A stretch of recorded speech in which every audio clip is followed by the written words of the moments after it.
네, 오늘의 말씀은 사도행전 23장 31절에서 24장 9절 말씀입니다.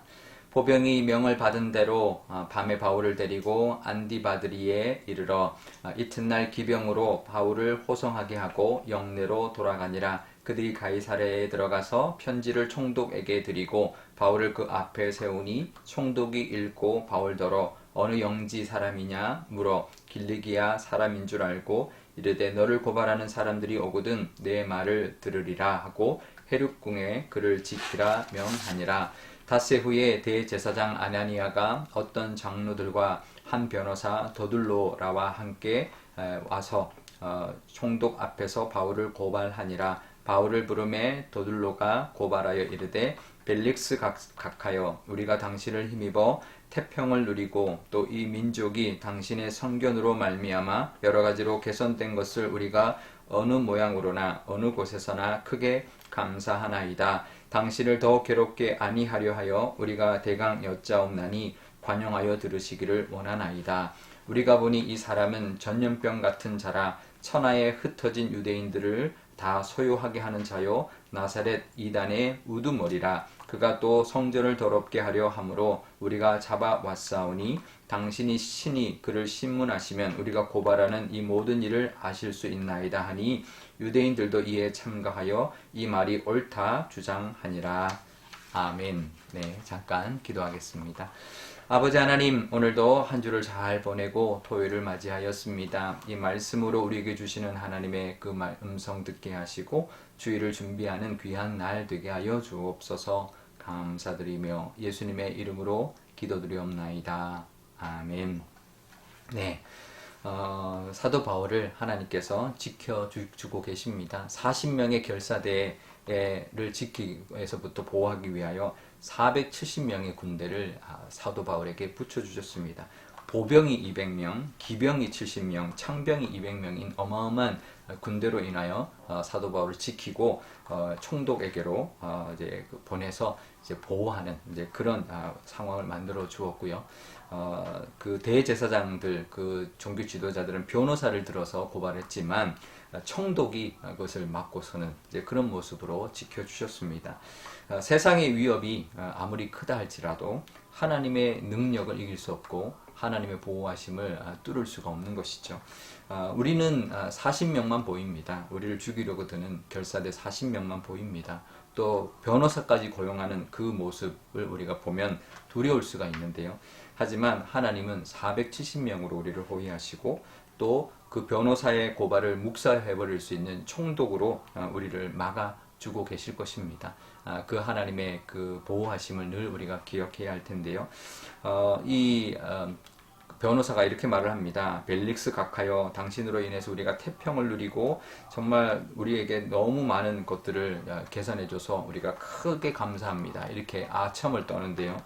사실 이 총독, 벨리스 총독은 굉장히 포악한 사람으로 유명합니다.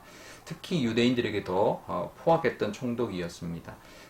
유대인과 시리아를 이제 아주 이제 편파적으로 대하면서 이제 유대인들에게 약탈했고 그래서 나중에 해임까지 당하는 그런 총독이었는데 이 사람을 아첨하면서 지켜 세우는 그런 말도 안 되는 모습으로 이제 자기들에게 유리한 어떤 판결을 내리도록 하는 그런 모습을 보이고 있는 것이죠.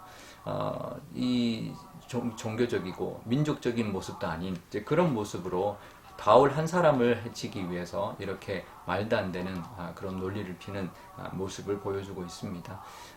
하지만 하나님이 우리를 지킨다라는 건 늘 우리가 기억해야 할 것입니다. 변호사까지 대동하고 40명까지 결사대를 이룬다라는 것 얼마나 두렵겠습니까? 하지만 하나님은 그보다 더 크시고 또 하나님은 우리를 지켜주신다라는 것 늘 기억하시면서 살아가면 좋겠습니다. 또 그 은혜에 감사하는 또 오늘 하루와 내일 주일이 되면 좋겠는데요. 그들이 고발하는 내용이 5절부터 나옵니다. 이렇게 고발합니다. 첫 번째는 전염병 같다. 천하에 흩어져 있는 유대인들을 소요시킨다. 이제 소요를 일으킨다. 정치적인 이유를 들어서 고발하는 것이죠. 그런데 어떤 소유인지 구체적으로는 밝히지 않습니다. 이 원래 고발하려면 구체적인 사건이 있어야죠. 사건이 없습니다. 굉장히 그냥 두리뭉실하죠. 인원이 몇 명이고 또 구체적인 뭐 증거나 사실이 없습니다. 구체적인 내용이 전혀 없습니다. 소요의 어떤 이유와 목적도 없고요. 앞뒤가 하나도 안 맞는 이야기인 것이죠. 그런데 결국은 나사렛 이단이다 이렇게 말을 합니다. 결국 그게 정치적인 게 아니다라는 거죠. 종교적이다라는 거죠. 지금 고발은 정치적인 이유로 소요를 들어서 고발하지만 결과적으로 이유는 종교적인 이유다라는 것이고요. 두 번째 이유는 고소의 이유는 6절에 성전을 더럽혔다라고 말합니다. 성전 모독죄인데 이거는 그래 이게 이제 이방인을 데리고 성전에 들어갔다라고 하는 건데 사실도 확인되지 않은 이제 일이고요. 또 그건 총독에게 고소할 내용이 아닌 거죠. 이거 종교적인 것은 총독이 관여할 일이 아니기 때문입니다. 그러면서 신문하라라고 말합니다. 로마 시민권자를 보고 함부로 신문하라고 이제 강요하고 있고요. 그러면서 9절에 유대인들이 다 옳소라고 이제 외쳐대는 것이죠. 아무런 고소의 효력도 없으면서 그냥 우겨대기만 하고 오히려 그들이 더 문제를 일으키고 있는 모습을 보이고 있습니다. 왜 이렇게까지 할까? 그런데요, 뭐 세상이 그렇다 우리가 볼 수 있지만 또 이걸 반대로 역으로 생각해 보면 그만큼 복음의 전파력이 강해서 그들이 두려운 거죠. 정말 이 전염병 같은 거죠. 이제 정말 그 나사렛이라는 작은 동네에 그 나사렛 예수님의 그 도가 전 세상에 이제 퍼지고 있는 모습이 두려운 것이죠. 그리고 그 전파력이 무서운 속도로 나가고 있는 것을 두려워서 이들이 이러는 것입니다. 또 성전을 모독한다. 성전을 모독하는 것이 아니라 성전벽을 허물고 누구나 들어갈 수 있는 그 성전이 되게 만든 그 하나님의 그 능력과 은혜가 훨씬 더 크다라는 것을 오히려 역으로 우리가 이들의 증언을 통해서 이들의 고발을 통해서 우리가 역으로 알 수 있는 내용인 것이죠. 복음에는 능력이 있습니다. 예수님의 그 은혜, 예수님의 이 십자가의 복음은 능력의 복음이고 하나님의 그 능력은 이 세상의 그 어떤 것을 보다도 우리가 이길 수 있는 능력이라는 것을 늘 기억하면 좋겠습니다. 그러니 우리는 두려운 점이 있지만 두려워할 이유가 없는 것이고 또 우리가 더 두려워할 능력은 바로 하나님의 능력이고 복음의 능력, 그것을 덧입고 살아가는 우리가 되어야 할 것입니다. 우리가 세상의 어떤 위협에 우리 두려워할 것이 아니라 하나님의 능력을 덧입고 또 힘을 얻고 살아가시는 또 하루 되시고 그 능력을 찬양하고 영광 돌리는 주일 예배가 되시기를 바랍니다. 우리 오늘 기도할 때 이렇게 기도하면 좋겠습니다. 세상이 우리를 위협할지라도 그것보다 더 크신 하나님, 능력의 하나님 우리를 지켜주고 계신다. 또 역으로 하나님의 그 능력은 오히려 이 세상의 그 어떤 것보다도 강하고 또 전파력이 있으며 또 우리를 지키시고 또 이기시고도 남을 만한 능력이라는 것을 늘 기억하면서 복음을 붙들고 살아가는 또 하나님의 능력 의지하며 살아가는 우리가 되게 달라고 기도하면 좋겠습니다. 또 오늘 토요일이니 내일 주일을 위해서도 기도하면 좋겠습니다. 제가 기도하겠습니다. 아버지 하나님 감사합니다. 오늘도 이 하나님의 말씀 주시니 너무나 감사합니다.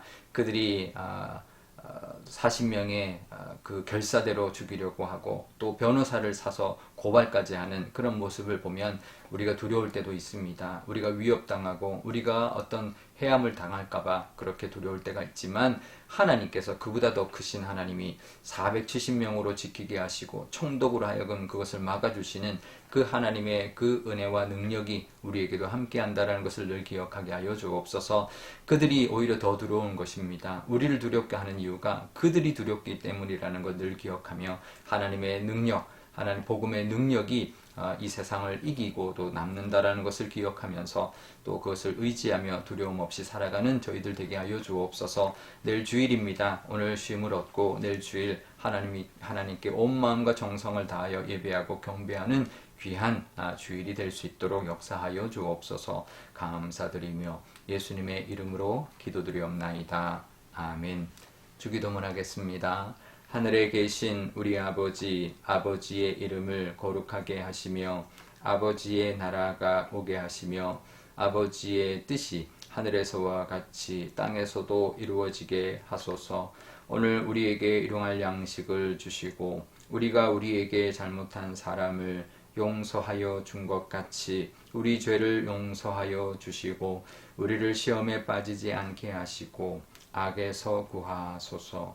나라와 권능과 영광이 영원히 아버지의 것입니다. 아멘.